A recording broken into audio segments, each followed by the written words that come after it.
Welcome to Shri Revathi's kitchen. మనము ఈరోజు చేసుకోబోయే రెసిపీ నేతి బొబ్బట్లు. ఈ బొబ్బట్లు చాలా సాఫ్ట్గా కమ్మగా ఉండేలా చేసుకుందాం. ఎలా చేయాలో చూద్దాం. బొబ్బట్ల కోసం ముందుగా పిండిని కలుపుకోవాలి. 1/2 కేజీ పిండిని తీసుకుందాం. ఇందులో చిటికెడు ఉప్పు, కొద్దిగా నూనె వేసుకొని బాగా కలుపుకోవాలి. ఇలా కలుపుకున్న పిండిలో కొద్దిగా నీళ్లు పోసుకుంటూ కలుపుకోవాలి. ఒకేసారి పోసుకోకుండా కొద్దిగా పోసుకుంటూ బాగా పిండిని చాలా సాఫ్ట్గా కలుపుకోవాలి. పిండిని ఒక 5 నిమిషాల వరకు ఇలాగే కలుపుతూనే ఉండాలి. ఇప్పుడు కొద్దిగా నూనె పోసుకొని మళ్ళీ కలుపుకోవాలి. ఇలా కలుపుకున్న పిండిని 1 గంట సేపు నాననివ్వాలి. ఇలా బాగా మర్దనా చేస్తూ కలుపుతూ ఉండాలి. అప్పుడే బొబ్బట్లు చాలా సాఫ్ట్గా వస్తాయి. ఇప్పుడు మూత పెట్టి 1 గంట సేపు నానబెట్టుకుందాం.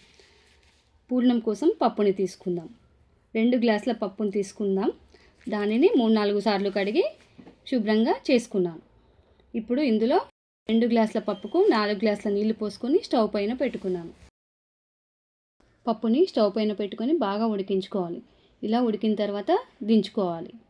ఇలా ఉడికిన పప్పును వార్చేసుకోవాలి. అది కుక్కర్లో అయితే 3 విజిల్స్ వచ్చే వరకు ఉంచుకోవాలి. ఇలా వార్చేసుకొని చల్లారబెట్టుకోవాలి. పప్పును బాగా చల్లారిన పప్పుని మిక్సీ పట్టుకోవాలి. ఇలా మిక్సీ పట్టుకున్న తర్వాత 2 గ్లాసుల పప్పుకి 3 గ్లాసుల చక్కెరను తీసుకోవాలి. 3 గ్లాసుల చక్కెరని తీసుకొని కొద్దిగా నీళ్ళు పోసుకొని స్టవ్ పైన పెట్టుకొని బాగా కలుపుతూ ఉండాలి. చక్కెర కరిగే వరకు బాగా కలుపుతూ ఉండాలి. చక్కెర కరిగిన తర్వాత పప్పుని వేసి బాగా కలుపుకోవాలి. పప్పు మొత్తం కలిసే వరకు బాగా కలుపుతూ ఉండాలి. ఇలా అంతా పూర్ణం బాగా కలుపుతూ ఉండాలి. చక్కెరలో అంతా కలిసే వరకు కలుపుతూ ఉండాలి. ఇప్పుడు పూర్ణం రెడీ అయిపోయింది. పూర్ణాన్ని చల్లారబెట్టుకొని పక్కకు ఉంచుకోవాలి. ఇప్పుడు బొబ్బట్ల కోసం పిండిని కలుపుకోవాలి. ఒకసారి మళ్ళీ కొద్దిగా నూనె పోసుకొని పిండిని మళ్ళీ కలుపుకోవాలి. బాగా మర్దనా చేస్తూ పిండిని బాగా కలుపుకోవాలి.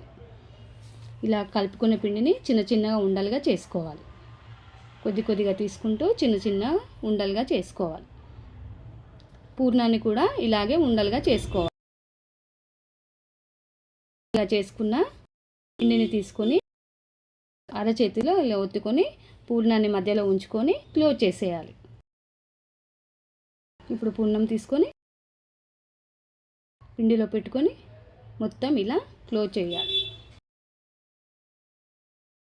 ఇప్పుడు పాలిథిన్ కవర్ పైన కానీ, అరిటాక్ పైన కానీ, బటర్ పేపర్ పైన కానీ దేనిపైనైనా చేసుకోవచ్చు. నేను కవర్ తీసుకున్నాను. కవర్ పైన చేసుకుందాం. ఎక్స్ట్రా ఉన్న పిండిని కూడా తీసేయాలి. మళ్ళీ ఒకసారి రౌండ్గా చేసుకొని ప్రెస్ చేసుకొని కవర్ పైన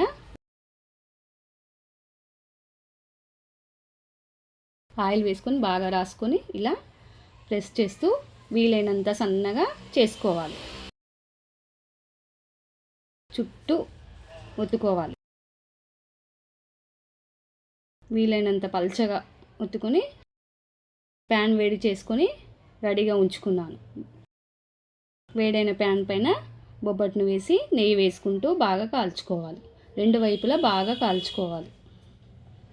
ఇంకోవైపు తిప్పుకుందాం.